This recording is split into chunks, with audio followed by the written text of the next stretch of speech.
Hi everyone, it's FACRA, Family and Children's Rights Australia. We are again going for our ride on the freeway to raise awareness on the broken system of the family law. I would like to remind everyone there's submissions that are due on Wednesday. If it's too short for you, you can ask for an extension, but I believe that you have to have started your application to be able to ask for an extension until the end of January. So please get onto it. If you need help, we are here. You can text us, you can send a message on Messenger, and we will help you. I'm here with Brian, which is one of our committee member. And so I'm Marjorie. I'm responsible of the marketing, social media, and all this kind of stuff. I'm a mom of two, and I decided to help not because I went through the family system, but just because I saw that it was unfair and it had to be changed. So I haven't been on the family system, law system myself, but now talk with a lot of people like Brian who were victim of it. So I'm just going to place. Brian is going to introduce himself, but I'm going to start driving. So I'm going to show you the road, and Brian is going to tell you a lot about what we are doing. Oh. Okay. And we just need to up here. Okay, thanks Marjorie. Yep, so I'm Brian. Just a bit of background about myself. I went through the Family Court and Child Support Agency maze 20 years ago, between 1999 and 2003. And at the time I thought it was the most horrendous thing I'd ever gone through. Totally unfair, totally biased, dysfunctional, unwieldy. Nothing was used any common sense. And I'm actually, after speaking to a lot of people who are going through it now, it seems that it's actually got worse over those 20 years, if that's at all possible. I had two sons who were alienated from me, unfortunately, by my ex-wife, and she was very dogmatic and very determined to destroy the relationship between me and my son. So really there wasn't a lot that I could do, even back in the early 2000s, to fight against that. I did try my best to fight through the family court system and through child support for some degree of fairness, but after 3.5 years of really getting nowhere, my business was destroyed, the relationship between me and my sons was destroyed, and I decided the only thing I could do was to get out of the country for my own peace of mind, and just to remove myself from a toxic situation. And I think it also helped my sons in that they didn't have that toxicity around them. Anyway, we'll go on a bit. If we think about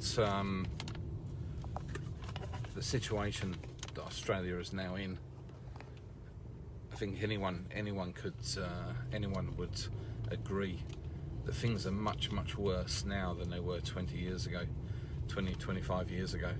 Seems like a lot of things in our society are working in the most dysfunctional way. Things like education, China buying up our land, the water problems over in the east especially. You know, I really feel like our government is not working for us as a community, working for the Australian people, and we're the people who pay their taxes, so they should be putting us as their first priority. But anyway, we're here on the Kwinana Freeway. Bridge number one, great. We can see one of our guys waving a flag. Stop using VROs as weapons. Now this is pretty pertinent for a lot of people who are with our group and who've joined us. a lot of people are being falsely accused of violence or different forms of violence. Even financial abuse is now being used, and unfortunately the way the system works is that if someone alleges violence, the other person is pretty much up against the wall from the start. Secondly, we're coming up through another bridge, which is shared care.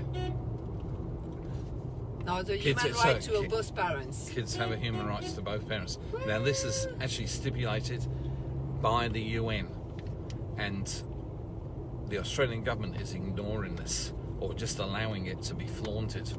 And what is the point in being in a corrupt entity like the UN and then not following the rules? I mean, it's, you know, it really beggars belief that we're even paying money into a corrupt and inept entity that the UN is. But one of the few things that I do agree about the UN is, of course, some of their charters, and one is that both kids should have access to both their parents. Yet on a daily basis around Australia, a lot of people, I agree with that. If I can add, I'm a woman and I'm divorced for 4.5 years, and my kids, it never been a question. We always did 50-50 custody, and we always had our kids seeing mums and dad. When you get your kids' best interest, when it's of course a good dad and a good mom, they should see both of them. We want to enforce the fact that we are talking about good parents. Exactly. We do know that outside there is some bad parents, and they should not be close to their children, but it's not most of the case. And we can't by measure of prevention stop good parents from seeing their kids just because a few are actually misbehaving. Exactly, we need proof. We need proof. And actually also, Marjorie, yes. When I went through or over the years, you know, there has been times where I've had things happening in my life, pressures, dramas, issues that have probably put me in a bad place as a potential parent. But the very fact that I knew I had the responsibility of my kids, you know, you step up to the mark. If you're not allowed to be in that situation where you have to step up to the mark, you know, how do you ever know if you're going to be a good parent or not? You're not even given the chance.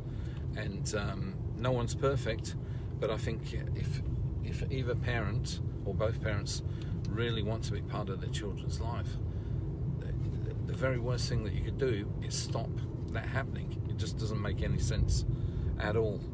But anyway, we're coming up to another bridge. Which is about what we are talking about, the 50-50 share care. Yeah. Which should be from the beginning. Why one parent should have the right to choose the care arrangement compared to the others. I mean, I come from a different country. I come from France. We've got the parental authority, which means that both parents need to agree on everything that comes to the kids. We make kids together. And that should always be the case, that if they are both good parents, they decide for the best interest of the child. I'm a mom. I will never imagine separating my kids from their dad, because I will break them. That will make them, and I'm not a perfect mom. I make mistakes, but I'm not going to intentionally hurt my children. That is just not okay. Well, it's assuming that both parents are in, you know, sharing the same house before they separate. Both parents are pretty much doing an equal amount of raising. I mean, if they're both present, they're both doing what they should be doing. So, okay, we're up to the next bridge. Fathers are not second-class citizens. Now, it really does feel, as a man, society really seems to be paying out on men at the moment, and it's not healthy. It's not healthy for anyone. It's not healthy for girls in society. It's not healthy for men, obviously, and it's definitely not healthy for the children. Now the next bridge, jail time for parental alienators. So basically that's saying that anyone who systematically, either through words or actions or even subliminal messaging, turns one. We've now got a last banner, which is how to join FACRA. Please guys, we need guys and girls, we need volunteers and we need donations. We're really running this on a shoestring budget and we need help as much as we can. So for joining FACRA, you can find us on Facebook, FACRA. So we've got a group, we've got a page, and now we've got also a website, www.facra.com.au. Sorry. Okay. Yeah. And a YouTube channel. Sorry, YouTube also. Yep. We've got a lot of stories. We are interviewing women and men who went through the system, and so you can understand better by watching their stories on our YouTube channel. The same, just look for FACRA. Okay, and people, there's submissions. You probably heard about the inquiry into family court. It should also be into child support as well, I hope. That will be sort of added in there as time progresses, but the inquiry actually closes on the 18th. Now there is a provision that you can extend that time through to sometime in January. So please, if you've got a story to tell, if you know someone, encourage them. The only way we can change things is to get as much of the truth, of the reality of what is happening. You know, people are really at the end of their tether, at the end of their patience.